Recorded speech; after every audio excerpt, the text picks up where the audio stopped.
공수처가 조사를 거부하고 있는 윤 대통령에 대한 강제 구인을 유력하게 검토한다고 밝혔습니다. 다만 현직 대통령 신분인 만큼 변수가 있을 것으로 예상되고 있습니다. 현장에 취재기자 나가 있습니다. 김영수 기자. 네, 고위공직자 범죄수사처입니다. 네, 강제 구인 절차를 밟는다는 게 아직 확정된 건 아니죠? 네, 현재까지는 그렇습니다. 공수처 관계자는 오늘 기자들과 만나서 조사를 거부하고 있는 윤 대통령에 대한 강제 구인을 유력하게 검토하고 있다고 밝혔습니다. 유력하게 검토한다고 언급한 만큼 방침은 정해졌고 실행 방안을 검토하는 것으로 볼 수도 있습니다. 공수처 관계자는 구속영장 효력으로 강제 구인이 가능하다는 판례를 근거로 판단했다고 설명했습니다. 다만 오늘이 될지 내일이 될지 특정한 시점은 공개하지 않았고 논의해서 결정하겠다고만 말했습니다. 또 검사가 구치소에 가서 현장 조사를 하는 것도 완전히 배제한 건 아니라고 덧붙였습니다. 네, 이 강제 구인이라는 게 자주 있는 건 아니잖아요. 그래서 이 실제 착수한다면 어떻게 진행되는지 궁금한데 관련 내용도 정리해 주시죠. 공수처가 일단 검토 중이라고 했으니까 구체적인 계획은 조금 기다려봐야 하지만 참고했다는 판례를 보면 대략적인 그림은 좀 그려볼 수 있을 것 같습니다.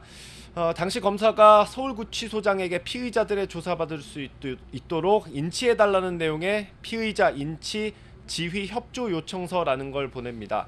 이 공문에 따라서 교도관들이 인치 장소로 데려오게 되는 겁니다. 이번에도 같은 절차를 밟게 될지는 미지수입니다. 현직 대통령이라는 점, 또 구치소에 경호처 직원들이 있다는 점은 계획을 세우는 단계부터 실행까지 변수로 작용할 걸로 예상됩니다.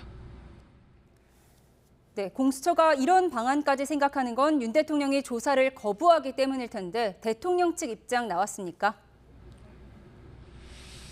윤석열 대통령은 사실상 공수처의 조사를 전면적으로 거부하고 있습니다. 지난 15일 체포된 당일에만 조사를 받았고요. 16일과 17일 그리고 구속된 이후 어제와 오늘까지 모두 4차례 소환 요구에 불응했습니다. 윤 대통령 측 변호인은 변한 게 전혀 없고 진술할 것도 없다면서 증거가 충분하다고 했으니 처리하면 되지 않느냐고 밝혔습니다. 다만 윤 대통령 측은 검찰로 사건이 넘어가면 사정이 달라질 수 있냐는 질문에는 그럴 수도 있지 않겠냐고 말했습니다.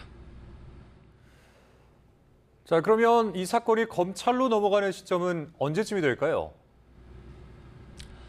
공수처는 1차 구속 기한을 오는 28일로 계산했습니다. 체포적부심 그리고 구속 전 피의자 신문 기간을 제외한 거라고 공수처 관계자는 설명했습니다.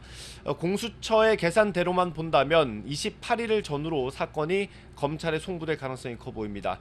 다만 이게 공수처 계산에 따른 것이고 검찰과 협의가 필요한 부분이 있습니다.